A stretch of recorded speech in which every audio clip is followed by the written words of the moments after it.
Thank you. My name is Marianne Thieme and I'm a member of parliament for the Party for the Animals in the Netherlands. And our party is the very first in the world to champion the rights of non-humans in the national parliament. However, there are other problems in the world aside from animal welfare. So tonight I'm going to tell you some very hard truths about what we are doing to our planet. And I'm so pleased that you are ready to face up to these realities.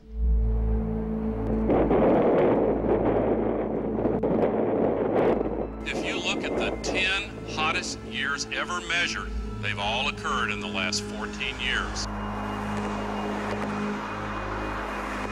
The world is heating up fast and we have ourselves to blame.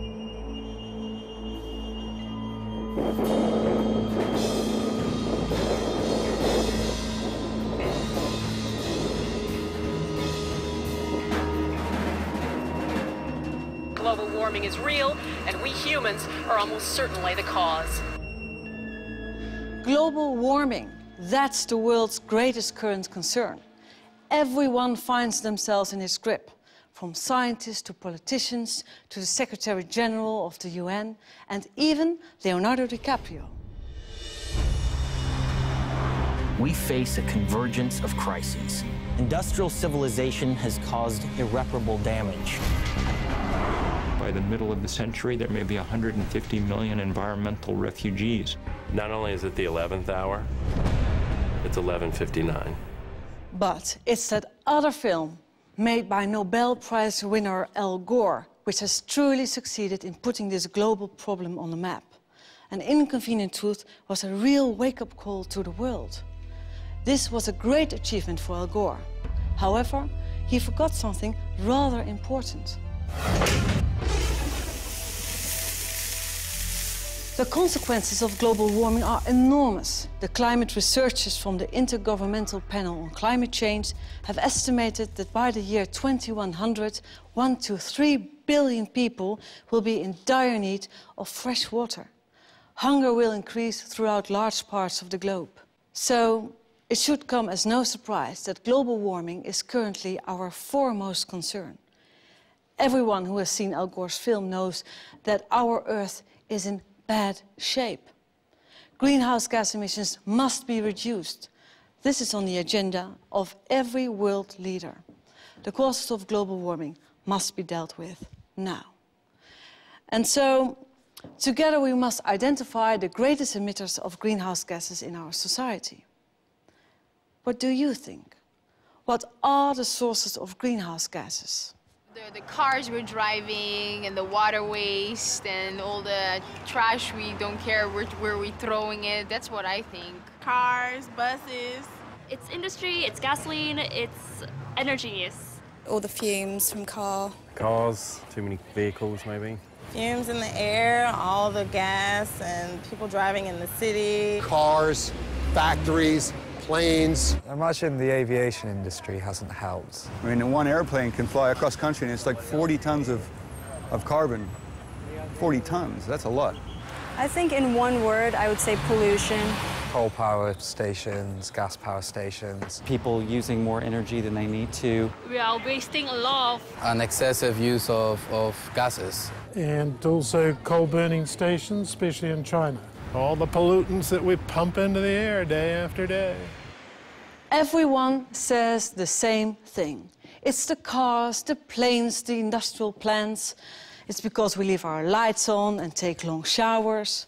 Always the same familiar answers. And, well, yes, of course it's true. But no one has yet won the grand prize. Because we're forgetting one extremely important factor. 18% of global greenhouse gas emissions are caused by livestock farming.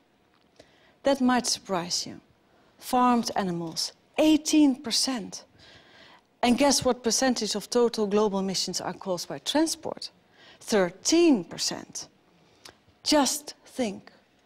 All the cars, tractors, trucks, ships and planes in the world added together emit fewer greenhouse gases than livestock farming. Oh, really? Wow, I thought it was mostly cars. Wow. Wow. Livestock. That's crazy. So more than the cars. Are you serious? Yeah, I didn't know that. That's insane. No, I did not know that. No. That's news to me. I've never heard that. I'd never heard the livestock connection, no. Well, I knew there was some. I had no idea it was that extensive. How does it come from livestock exactly? What do you call cow farts? What do you call that? Okay. Yeah, the methane gas coming from the cows. Yeah. It's cow shit, right? Doesn't cow poop?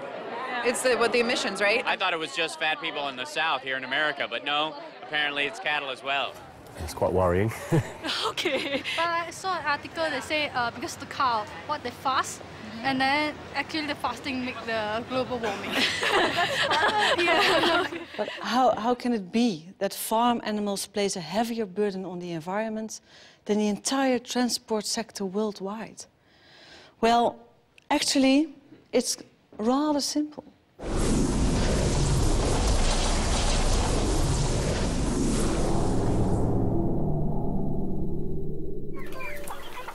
Once upon a time, a farmer was someone who owned land and some animals. Nice and quiet around here. If there was more land, then he bought some more pigs, a few chickens, and some cows. Well, that's a fine kettle of fish.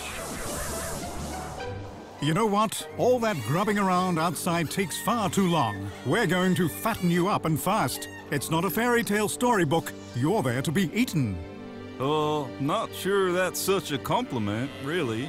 We'll squeeze you all together nice and efficiently, and you'll all get sick right away. You're telling me. Listen, Piggy, I'm not interested in your personal vision right now. In the Netherlands alone, you lot produce 70 billion kilos of dung. Do you know how bad that is for the environment and the climate? Sorry for living. Did you know that cows of all farm animals are the largest producers of greenhouse gases, mostly through all that belching and farting? Do you know what the problem is? You're eating us out of house and home. Who was just so pleased about fattening us up?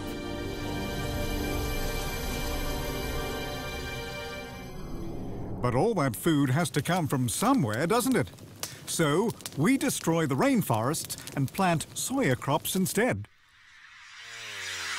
But the rainforests are really important for the absorption of carbon dioxide.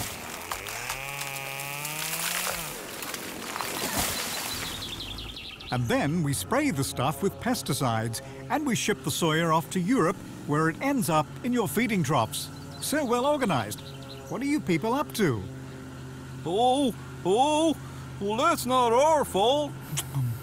Who actually wants to eat meat anyway? The consumer, okay? Is there something wrong with that? Well, that's a good question. Who actually eats so much meat? Eating meat is a luxury that we've got all rather too used to. Don't dare touch our steaks. Keep your hands off our barbecues. But once it becomes clear that all this meat is making a major contribution to the destruction of our Earth, shouldn't we think again? And yes, I hear some of you thinking, here we go again, yet another vegetarian fanatic. But I'm certainly not the only one who's worried about this issue.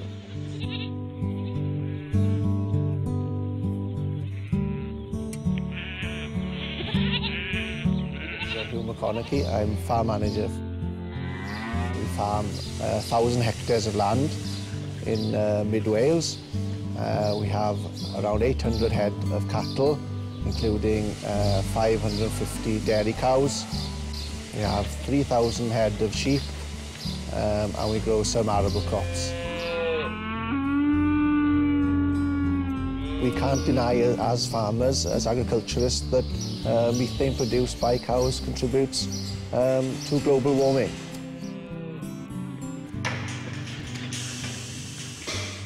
I'm David Davis. I work at the Institute of Biological, Environmental and Rural Sciences at Aberystwyth University. Cows have a very complex digestive tract, more complex than humans.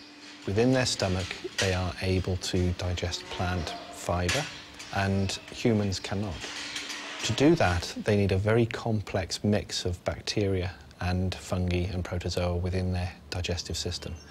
Now, these microorganisms do not have access to oxygen, and the food that we eat as people gets converted into carbon dioxide and water.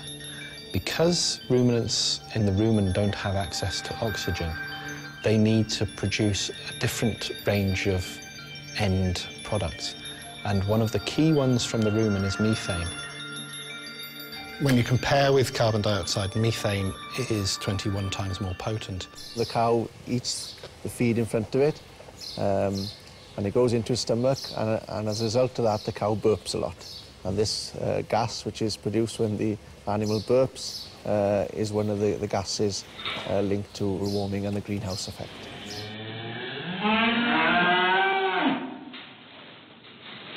Every cow and every ruminant regurgitates its food into the mouth to chew, and this enables the microorganisms in the stomach to actually get better access to that feed. And whilst they're regurgitating it, they're actually releasing methane. So every time the cud, as it's called, comes into the mouth, a small amount of gas will also be released, and this will contain a large proportion of methane. No, we don't notice anything about it because it's just a natural process which occurs in all ruminants. The dairy cow that's producing 8,000 to 10,000 litres of milk every year will produce around 500 to 700 litres of methane every day. So your average cow will produce around 700 litres of methane per day. This is equivalent to the amount of greenhouse gas CO2 emissions produced by a big 4x4 vehicle travelling around 35 miles per day. The ruminant population within the world is probably growing, and it has to grow in line with the growth in population in order to feed that population. I think it should concern everybody. In 2006, the Food and Agriculture Organization of the UN, the FAO, published an important report which first brought the link between livestock farming and climate change to light. I'm now going to speak to Dr. Henning Steinfeld, the chief author of this report.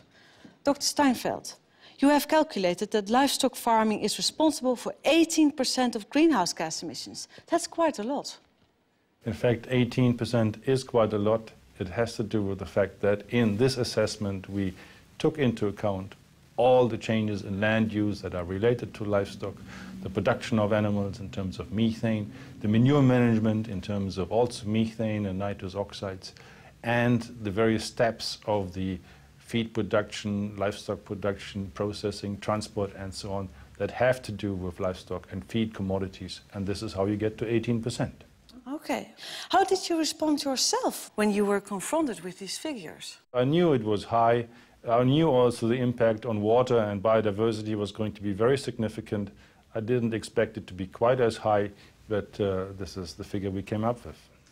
And what do you think? What was the most shocking, amazing conclusion from your report? Well, I think one of the issues is that this huge environmental impact that livestock have is not well understood by the public. It is not even well understood by the farmers themselves. So there is actually a strong case for regulating the livestock sector much more than is currently the case. Thank you. Everyone is talking about global warming and trying to find out why it is happening. But how can it be that livestock farming is hardly ever mentioned as one of its causes? Certainly when more and more scientists have made the link between livestock farming and climate change.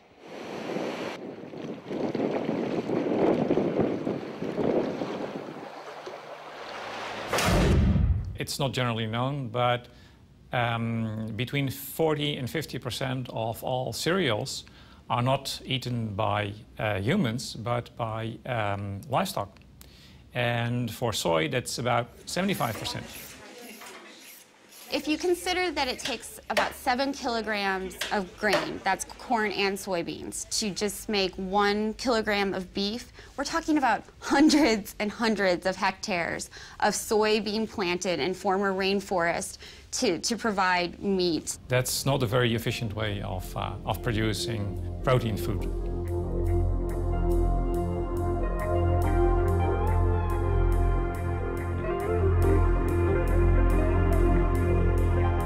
The soy is being imported from places like Brazil. Brazil has the biggest soy export market in the world, and their soy production has grown since the 1960s, something like 57 times. So they're just producing more soy than ever before.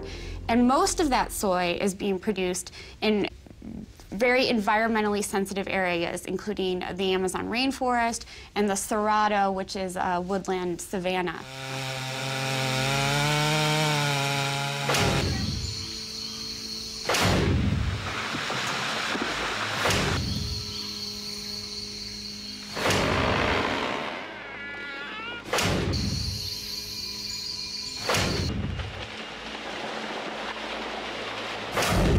What can I say? It's a disaster. The main drawback is losing biodiversity, but indirectly it's also influencing climate change. It's speeding up the climate change that's already occurring. Carbon sinks are places in the world like the rainforest or the Cerrado or some agricultural lands that soak up and sequester carbon. And when those are lost, we're losing a very important tool in the fight against global warming.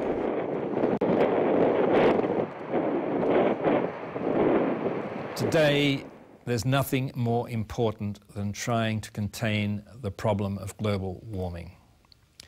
And to do that, we cannot afford not to pay attention to agriculture. If we want to just achieve a fairly conservative objective in this sector, which is to stop this sector adding more by the middle of the century, then we have to take quite radical steps, because the natural dynamic is that as populations get richer, they almost universally consume more animal products. In the global context at the moment, this argument really, in a way, focuses on China, because China is the biggest increaser in meat consumption. It's doubling every 10 years. The population of pigs and chickens in China is doubling every 10 years. These are monogastric animals. They don't create a greenhouse gas problem in terms of methane release, but they do create environmental problems because they have to be fed. And the feedstuffs have to come from global sources, and they come from soybean production in Brazil, which comes from deforestation and so on.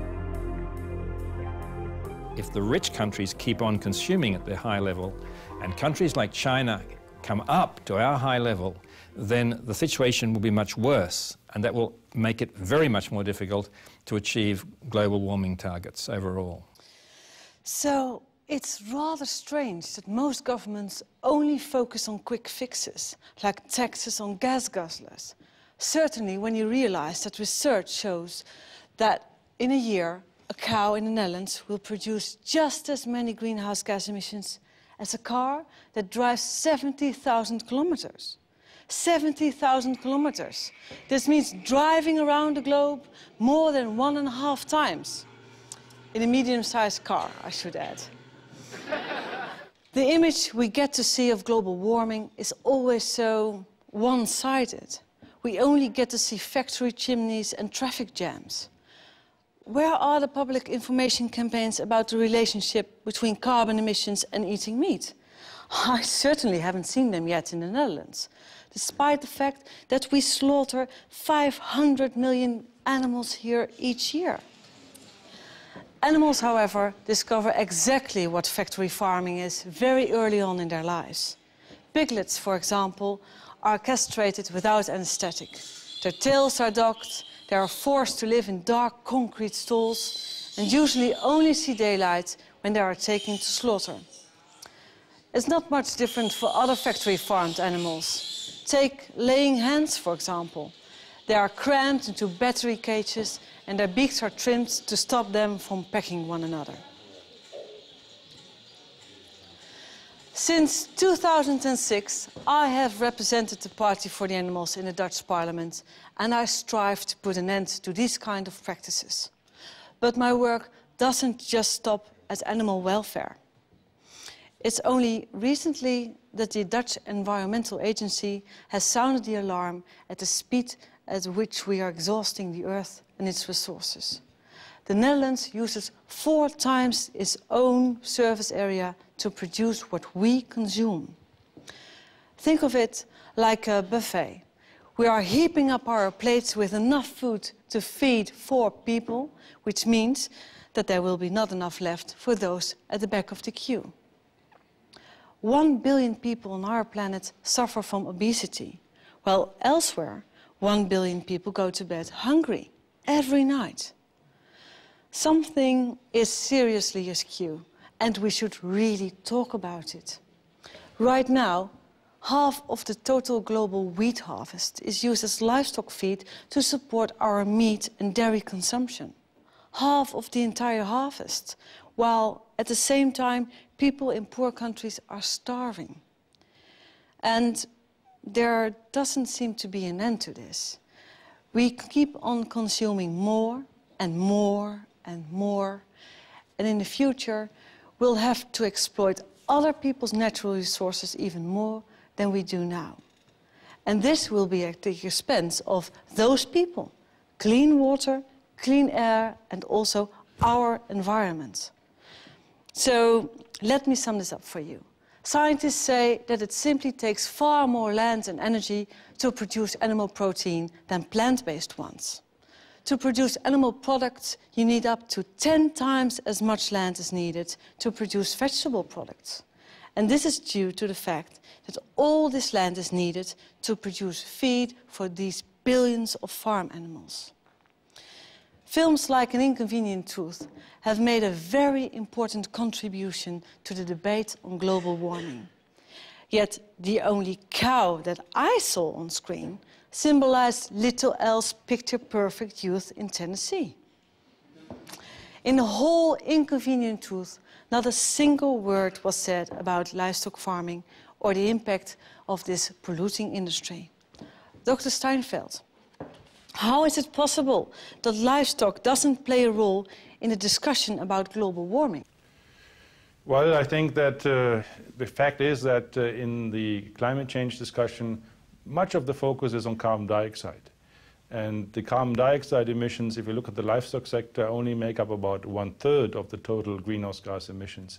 Nitrous oxides and methane don't come very strongly into the debate, but they are much more potent in terms of greenhouse gases than carbon dioxide, and they need to be factored in. But Al Gore didn't say one single word about the livestock industry in his documentary. What do you think? Didn't you miss the aspect as well? It is certainly missing. The entire aspect of food is missing.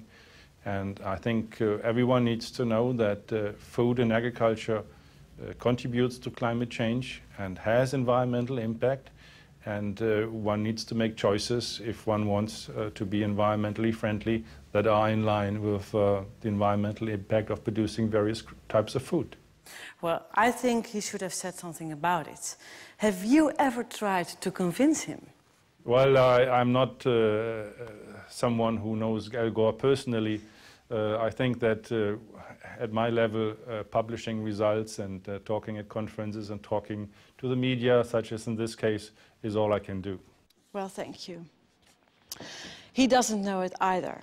So I went to the United States to find an answer to this question. Unfortunately, Al Gore was busy, but I did manage to speak to some other people who had quite a bit to say on the subject.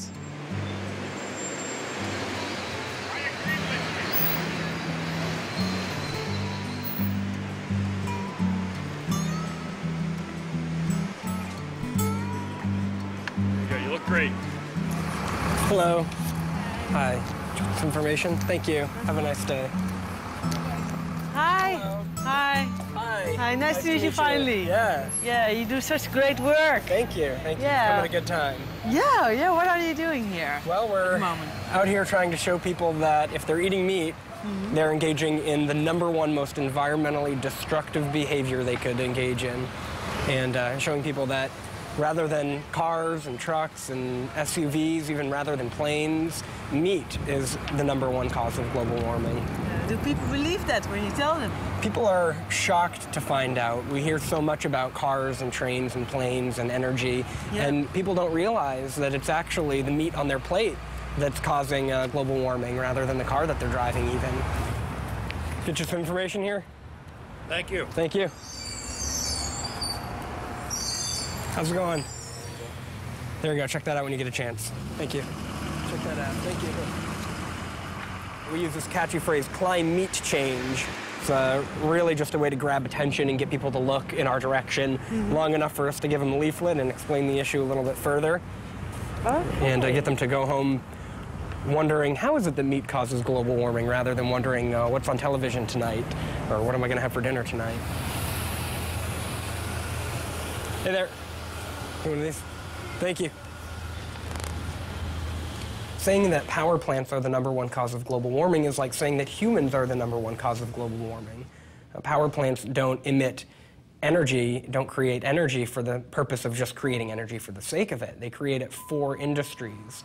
And one of the industries that uses the most energy is factory farming. All right. In the U.S., the meat industry uses about 1/3 of all the fossil fuels that we generate.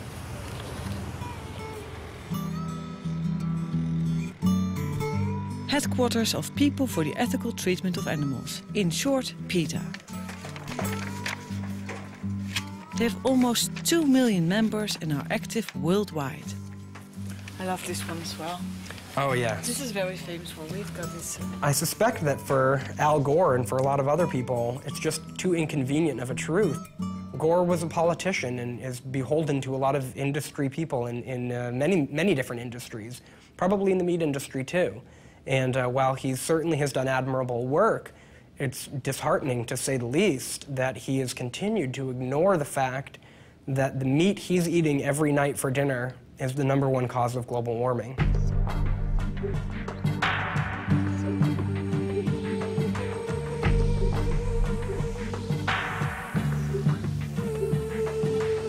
I'm Alicia Silverstone, and I'm a vegetarian. There's nothing in the world that's changed me as much as this. I feel so much better and have so much more energy. It's so amazing. There's a prominent environmental group in the US called Environmental Defense, and they recently wrote on their website that if every American replaced chicken with vegetarian foods in just 1 meal per week, it'd be the equivalent in carbon dioxide of taking about 500,000 cars off of US roads.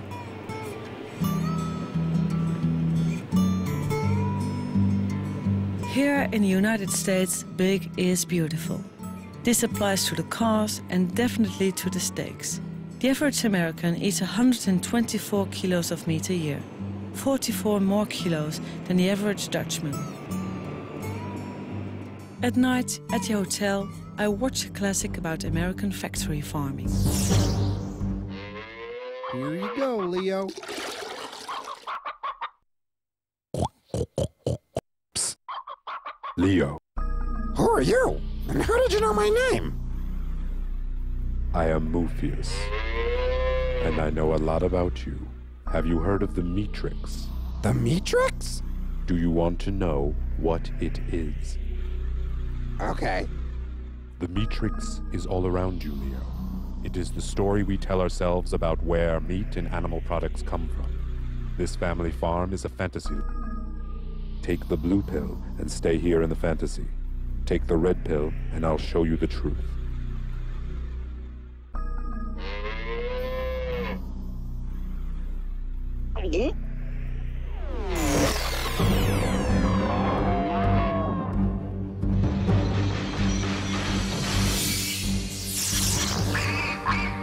Welcome to the real world.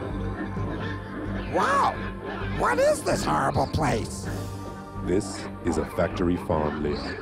Places like this are where most eggs, milk, and meat come from. How did this happen? I'll show you. In the mid-20th century, greedy agriculture corporations began modifying sustainable family farming to maximize their profits at great cost to both humans and animals. Factory farming was born. Animals are packed as closely together as possible. Most never see sunlight, touch ground, or get fresh air. Many can't even turn around. These cruel conditions cause fights and disease amongst the animals. To fix this, the corporate machine began systematic mutilations, practices such as debeaking chickens. And they started adding a constant dosage of antibiotics to their feed, just to keep these poor wretches alive. This overuse of antibiotics breeds super strains of resistant disease-causing germs. Every day we get closer to an epidemic that cannot be stopped. Ew! What's that smell? 12 million pounds of excrement. This pollutes the air and groundwater. That's why communities near factory farms often suffer from high levels of related sicknesses. Well, it smells like shh. And what's more, factory farming corporations have been destroying communities and mistreating their workers for decades. Since 1950, over 2 million small hog farms have disappeared. If they continue at this rate, there'll be no real independent family farms left. That is the Matrix, Leo. The lie we tell ourselves about where our food comes from. But it's not too late. There is a resistance. Count me in!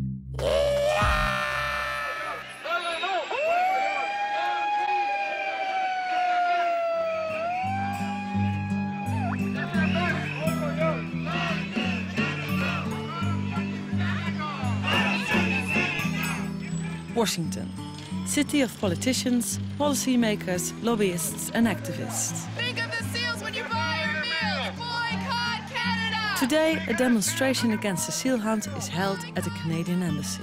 Think of the seals when you buy your meals! This demonstration was organized by the Humane Society of the United States, America's largest animal welfare organization with 10 million members. 30 minutes later, I have an appointment on Capitol Hill with Wayne Purcell, the president of the Humane Society. Hi. Hello there. Hi. Hello there. Welcome to the United States. Welcome to Washington, our nation's capital. Thank you. And we're so proud of what you've accomplished in Thank Holland you. with your election. We all took note last November of how you were elected, and you're the first party for the animals in the world to achieve this. True.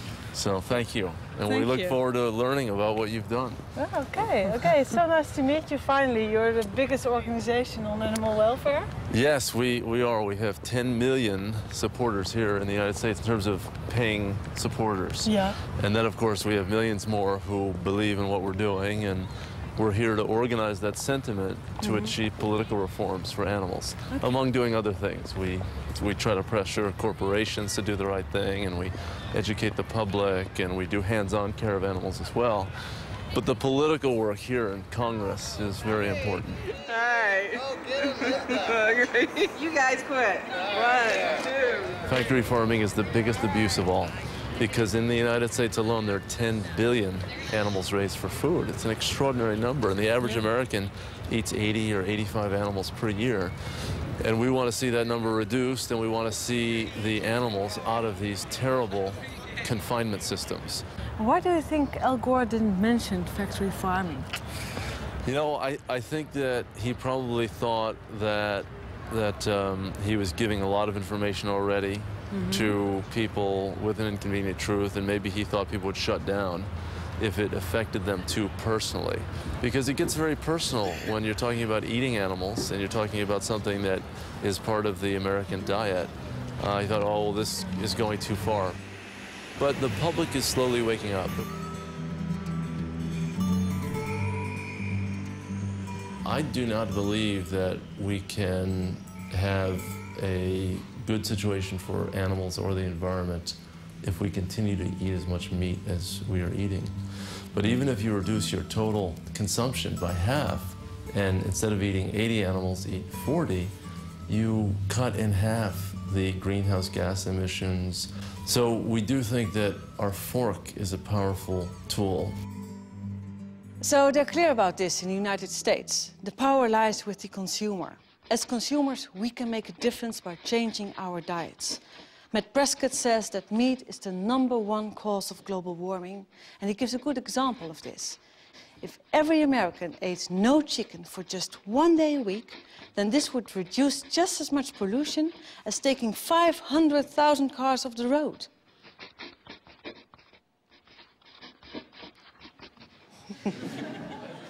It's funny.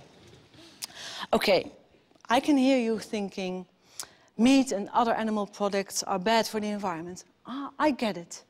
But don't we need meat and milk for our health? Where else do we get the calcium for our bones, the iron for our blood, and the vitamins and minerals we need to keep us healthy? Advertisers and food producers have done so much to indoctrinate us that you nearly end up believing it.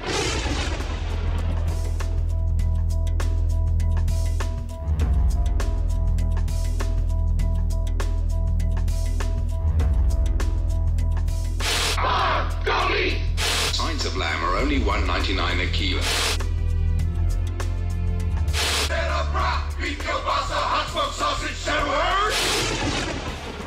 The message is clear. Milk is essential, meat is good for you, cheese is healthy for us all. But who benefits most from meat and dairy products? The consumer or the producer? Do we really need all that animal protein? Generally speaking, there's not a real problem for health if we have much lower meat consumption, and there are potential benefits. I mean, after all, colon cancer is one of the commonest cancers in high-income countries, and the risk of colon cancer is higher with high meat consumption. So there'll be a real benefit in terms of lowered colon cancer risk, for example. Going from our level of consumption to something that's just a bit below half of that would not involve any significant health harms and would almost certainly bring health benefits. As you probably already guessed, I'm a vegetarian. I actually used to like eating meat quite a lot. But that was until around 12 years ago when I saw a Dutch TV documentary called What the Cow Wants. It contained some really bizarre footage. Deze penskanule is een paar jaar geleden gemaakt. En daar kunnen koeien heel lang mee blijven leven. Soms wel meer dan 10 jaar. Dat is eigenlijk een gat met een diameter van een 10 centimeter. Daarin zit een siliconen ring met erin geklemd een deksel. Als ik nu druk, dan moet het mogelijk zijn om deze deksel naar binnen te drukken. Nu is die open. De deksel is eruit, kan eruit. En hier hebben we dus een gedeelte van de grassilage die het dier zojuist gegeten heeft. When I saw this, for me, that was the very limit. Animal diseases, animal suffering, animals that were no longer treated as living beings. I had seen it all. And I thought, no, not in my name. I want no part in this anymore. En zo kan het dekseltje er weer op. In the factory farming industry, animals are adapted to the food that we choose to give them and to the massive stalls in which they are forced to live. They are mutilated, they are given antibiotics to stop them getting sick. Pigs are now sometimes even given anti-stress pills to help them cope with their unnatural living conditions. Yet the fact that it turns out that livestock makes an enormous contribution to greenhouse gas emissions by belching, farting and defecating doesn't necessarily mean that we'll start keeping fewer cows, pigs and chickens. No, the industry will simply dream up something new. Would you believe it? They now even make fist-sized pills to stop cows from farting so much. But you know, consumer resistance against factory farming is steadily growing due to the increasing awareness of animal suffering that it entails. And sometimes you come across people from an entire different background who surprise you. It was in America that I met a man who is known as the Mad Cowboy. He was a factory farmer who got out of the livestock industry and went vegetarian around the time of the mad cow disease crisis in Europe.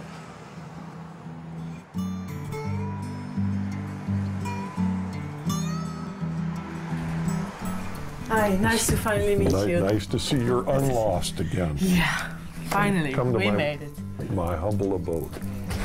Thank you. Oh, it's nice and warm here. This is on the farm, and this is one of the dogs we had, which was Sam, good critter. That's the farm.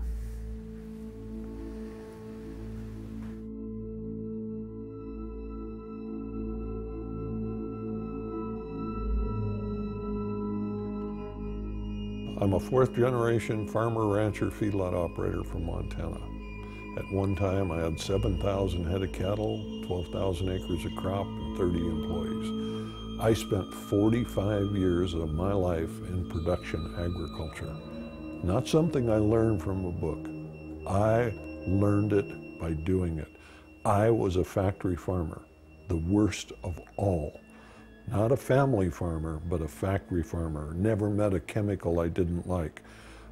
We'd actually grind up animals and feed them back to our animals. Had all of the bad habits. What are you doing here? Branding. Oh. See there? I branded hundreds of thousands of animals. It's still allowed? It's still allowed in America? Absolutely. 1979, I ended up paralyzed from the waist down. Doctor told me I had a tumor on my spinal cord.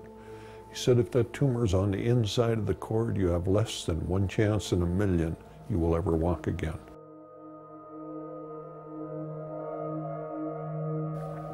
Made me stop and think for the first time in my life that I was part of the problem, not part of the solution.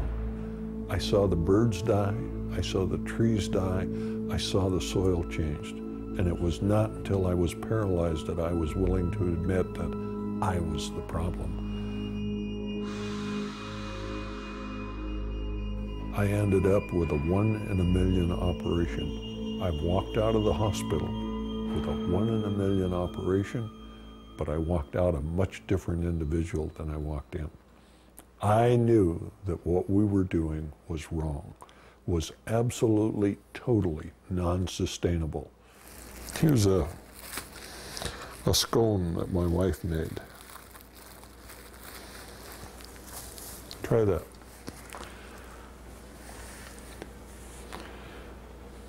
Vegan. Everything in the house is vegan. Yeah. There's no animal products in anything that we have here. Oh, and it tastes good.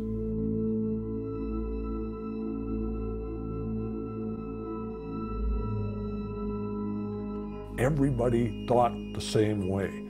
It was mass hysteria. Everybody was doing it. It must be okay. You started from the time you were a child. And can you imagine what it was like when I first asked myself the question, should we be eating animals?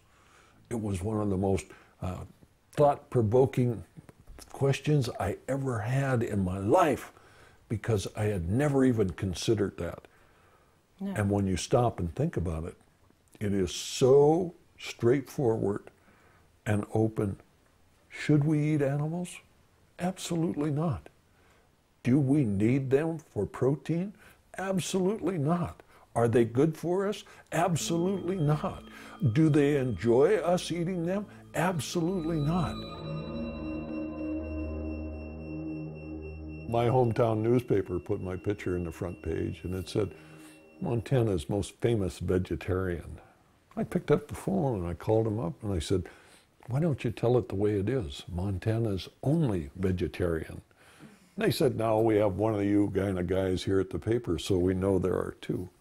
But people don't want to believe that somebody that from the inside of the industry, you know, that when you look at it, the one thing when I debate the issue with somebody from the industry, their common defense is, oh, well, you don't understand.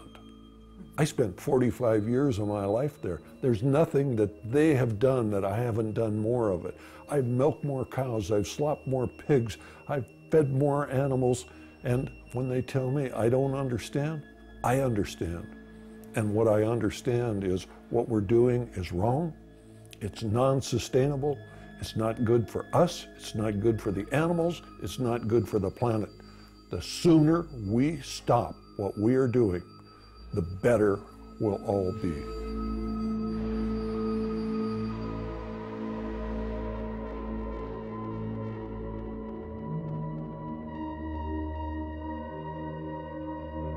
Did you also notice that there are more women vegan or vegetarian than men? Well, yeah. You know why? Tell me why. They're smarter. Ah. Yeah. Do you know why women live longer than men? Tell me. Because men have to live with women. You know, what I did is I went out on the road and I started talking to people. I traveled about 100,000 miles a year. It was not unusual for me to do 3 or 4 lectures a day. Some of the groups were large, some of them were small. The largest group I ever talked to was 40,000. The smallest was 2. We should never count the crowd. You never know how many people that are there are going to get the information. My job was not to save the world. My job was to do everything that I could do so people would make better choices. And I've done that now for over 20 years. And I think that when I had the opportunity, I was able to change the way a lot of people thought. Was it going to be enough? I don't know. But I did what I could. Do you think there are more vegetarians now? Oh, sure. You know, my hometown actually had a vegan restaurant. Isn't it amazing? The man that gets the Nobel Prize for the film on global warming neglects the #1 cause of global greenhouse gases? Does that give you some idea of the power of the industry? That a man that was out there to change the world on global greenhouse gases, do you think he did not know about it? Or was he just unwilling to stand up to the power that they had? When I went on the Oprah show and I told a few million people that we were grinding up cows and feeding cows, they sued Oprah, Harpo Production, and myself for 6 years in court. Cost us hundreds of thousands of dollars to protect ourselves for telling the truth. My reaction is that free speech not only lives, it rots. Maybe Al Gore was worried about the power of the industry, or maybe he was self-serving because he actually raises cattle himself. And if you look at Al since he left office, there's no doubt in my mind that he's eating well too many of them.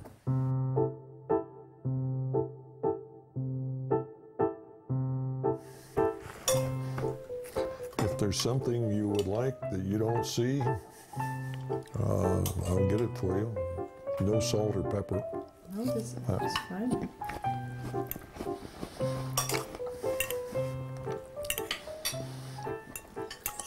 What was your favorite meat product when you worked? Hamburger. Hamburger?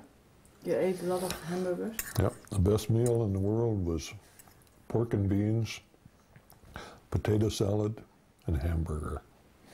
I could eat that 3 times a day, every day. Breakfast, lunch, and dinner. Didn't make any difference. Really? Loved it.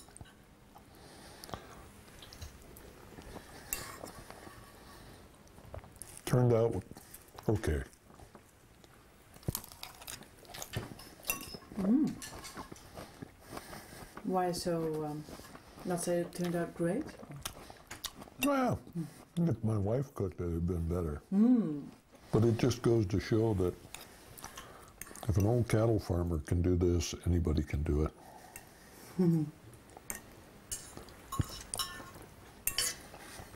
It's just a matter of time. Mm-hmm.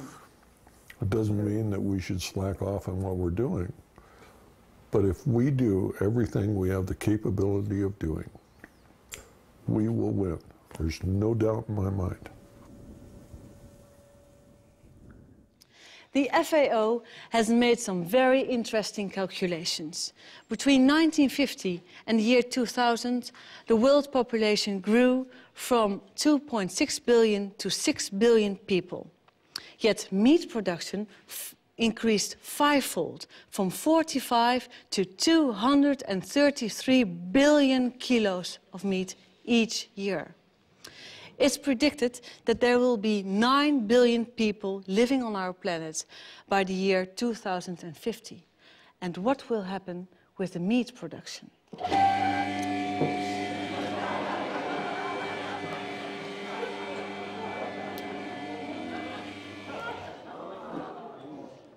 The meat production will double to 450 billion kilos of meat by the year 2050. And of course, the greenhouse gas emissions will double too. And I'm talking about kilos of meat every time, but of course we are talking about living and breathing animals. In a lifetime, the average European will eat 7 sheep, 24 rabbits, 43 turkeys, 789 fish, a third of a horse, 5 cows, 42 pigs, and 900 chickens. So the average European devours 1,800 animals in a lifetime. If every person on our planet were to do the same, we would need 142 billion animals every year. In truth, the agricultural sector worldwide has gone off the rails. The cycle has become completely disrupted because we have started to produce meat as cheaply and intensively as possible. Forests in South America are disappearing because Europe demands huge amounts of animal feed. The gigantic factory farming industry in the United States, the huge level of meat consumption in the Western world, all at the expense of the climate, biodiversity, drinking water, and food for the very poorest people on Earth. If we don't change our eating habits, we will be consuming 450 billion kilos of meat by 2050. What does that mean for our planet? Dr. Steinfeld, what does it mean for our planet? What's your scenario? Well, there is a pessimistic scenario, and that is that nothing is done about it, and we continue to produce animals in the way we do right now. And in that case, the environmental impact is going to deteriorate beyond measure. And there is a need to urgently address this issue and to deal with waste, to deal with greenhouse gas emissions, to deal with biodiversity losses. And measures are available, technology options are available. What is lacking is the political willingness to act on these and to steer the livestock sector into a more sustainable way. But suppose we eat no meat for, let's say, 1 day a week. Will that have any positive impact on the environment? What do you think? Well, the impact of livestock production is probably disproportionately high compared to other sectors. So reducing consumption is likely to have a positive impact on the environment.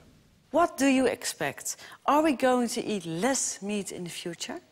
I think that the human health concerns and the welfare, animal welfare concerns and the environmental concerns will be increasingly appreciated by a growing number in the public, and that will lead to a slow decline in, at least that's my personal prediction, to a slow decline in the consumption of meat in particular.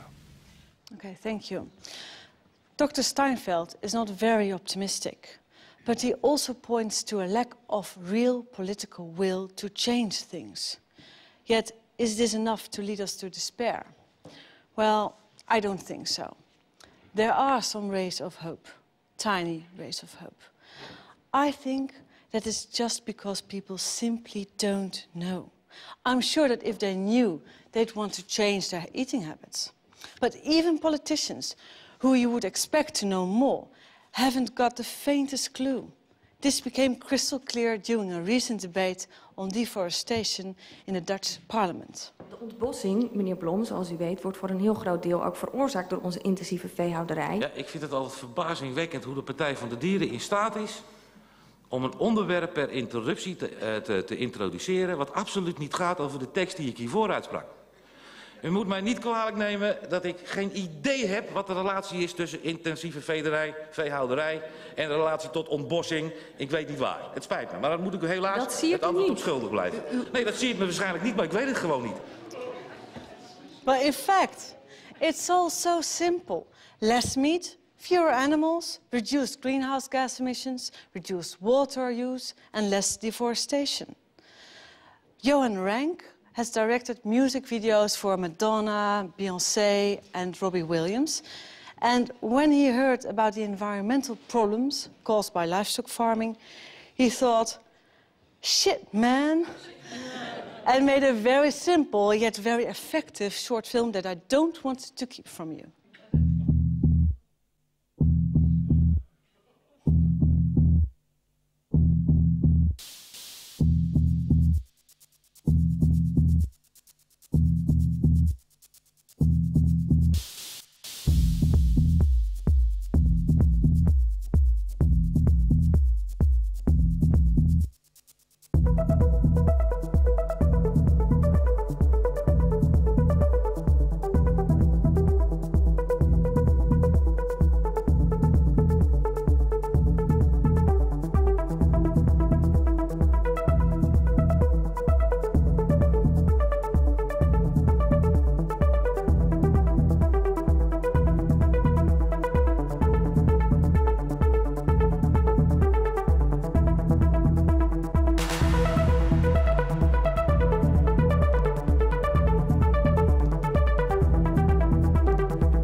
In May 2007, the English newspaper The Daily Mail published an article called "Secret Plan to Turn Us All Veggie."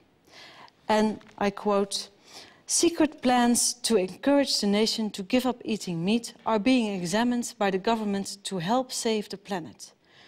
A leaked email expresses sympathy for the environmental benefits of a mass switch to a vegan diet."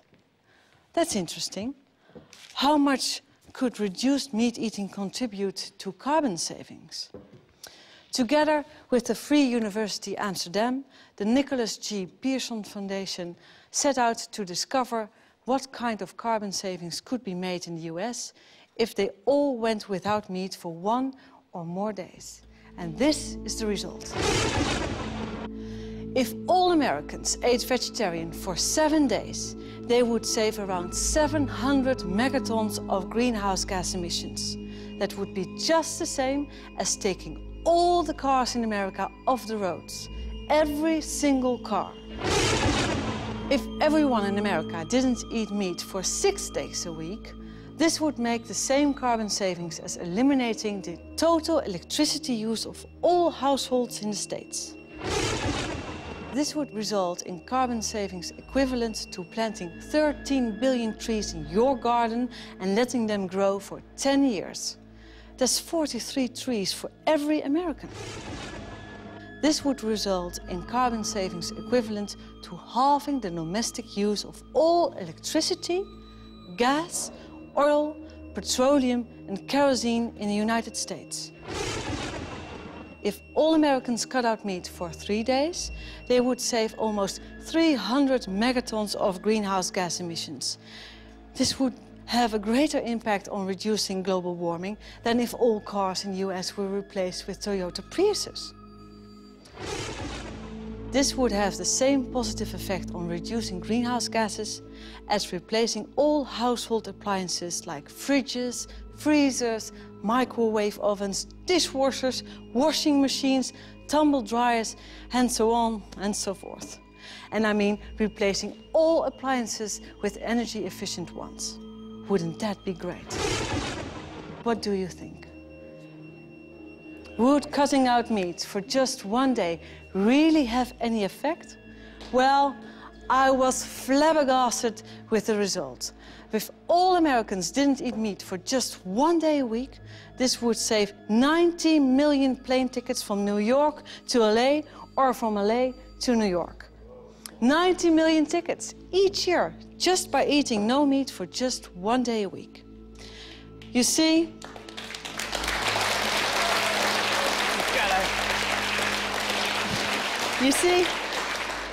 a small step for a man is a giant leap for humanity and all living creatures. And you don't have to wait. You can start today with your own tasty and simple solution to the climate problem. The question we have to ask ourselves is simply, how many days a week shall I go without meat to reduce global warming? I think it would help, especially if they did 1 day a week.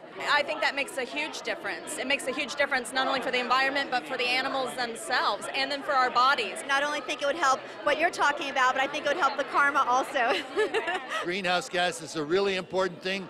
Global warming is really important. But does anybody ever talk about the amount of water it takes? There's so much waste. And I think if more people were aware of that, they would make the choice, because it's a very easy thing to do. It's a very easy choice to make, to just skip meat for a day, 1 day a week, you know, and then 1 day becomes 2 days, and then 2 days becomes 3 days, and gradually it can make a significant impact. Absolutely. Being a vegetarian uses 1/10 the resources than eating meat does, so obviously it would help, you know, perpetuate human life on Earth if everyone did. Hopefully it all turns around. I think it definitely was the missing part of the inconvenient truth. Animals are suffering, people are suffering. I mean, we need to do something quickly. You know, you can't be a meat eater and call yourself an environmentalist. You can get a lot of protein from peanuts. I was raised in Canada, meat and potatoes. I never was a big meat eater my whole life, but you're raised that way, and it's really hard to switch gears. So I think when people just do the best they can. Should all eat less animals, or maybe just none. I think that would make a tremendous difference. You don't have to go 100% vegetarian, but we don't have to just have this mass gorging of meat that happens especially in the United States of America. Yes, I don't expect everyone on the planet to give up all meat. I think that's unrealistic, but I do think we could get people to understand that meat shouldn't be something they have for their own health on as regular a basis as they do have it. People don't think twice when they eat meat. People don't think twice the way their meat is manufactured. People don't think twice about those factory farming practices because it's not as close to them. But yet, if you're driving in a car, an SUV that may be much bigger and is not a hybrid, possibly like your car, is something that you can pick on. It's an easy thing to pick on, but we need to start picking on ourselves, and we need to start picking carefully what we eat, how we eat, when we eat it, where we get it from. We need to do the research and do the work to find those things out and make ourselves smarter. So if we're going to talk about SUVs and car emissions, we can also be smart enough to find out where most of those emissions are actually coming from. Right.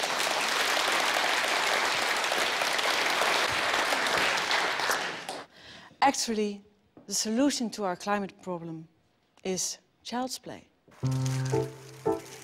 The production of 1 kilogram of beef is just as bad for the environment as driving around in the car for 3 hours while you left all your lights on at home. If all people in the world started eating as much meat as we do, then we'd need nearly 3 planets to be able to feed them all. And that's not possible.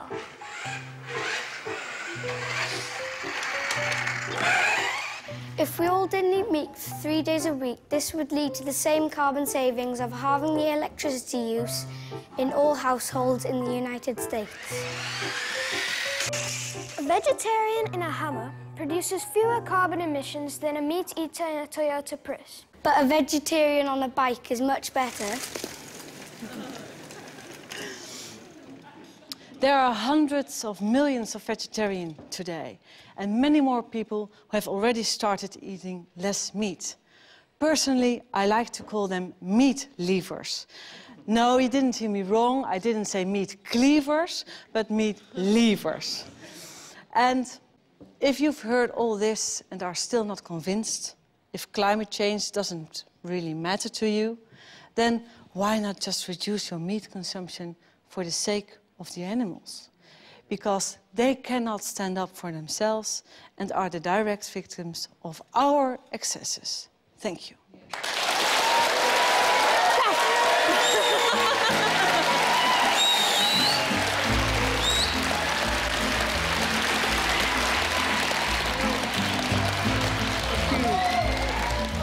Fat and docile, big and dumb, they look so stupid, they aren't much fun. Cows aren't fun. They eat to grow, grow to die, die to be et at the hamburger fry. Cows well done. Nobody thunk it, nobody knew, no one imagined the great cow guru.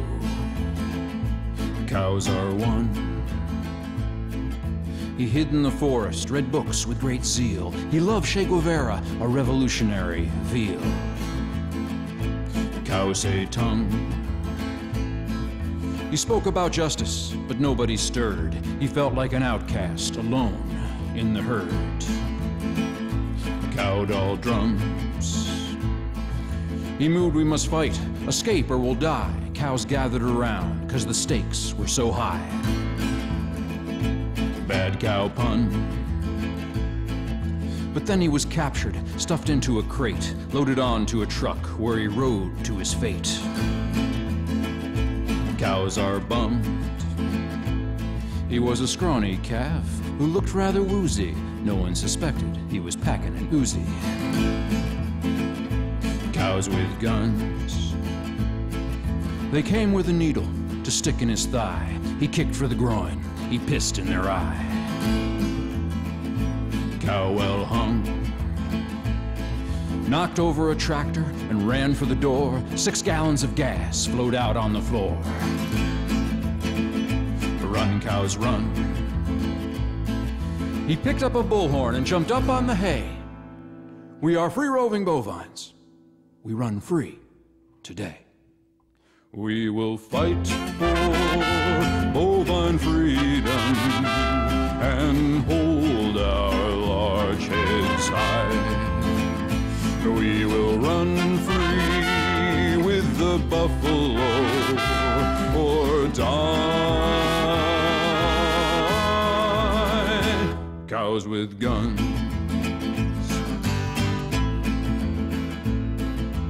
Crashed the gate in a great stampede, tipped over milk truck, torched all the feed. Cows have fun. 60 police cars were piled in a heap, covered in cow pies, covered up deep. Much cow dung. Black smoke rising, darkening the day, 12 burning McDonald's. Have it your way. We will fight for bovine freedom and hold our large heads high. We will run free with the buffalo or die. Cows with guns. The president said, enough is enough. These uppity cattle, it's time to get tough. Cow dung flung. The newspapers gloated, folks sighed with relief. Tomorrow at noon, they would all be ground beef. Cows on buns. The cows were surrounded, they waited and prayed. They mooed their last moos, they chewed their last hay. Cows outgunned. The order was given to turn cows to whoppers, enforced by the might of 10,000 coppers. But on the horizon, surrounding the shoppers, came the deafening roar of chickens in choppers. We will fight for bovine freedom and hold our large heads high. We will run free with the buffalo or die.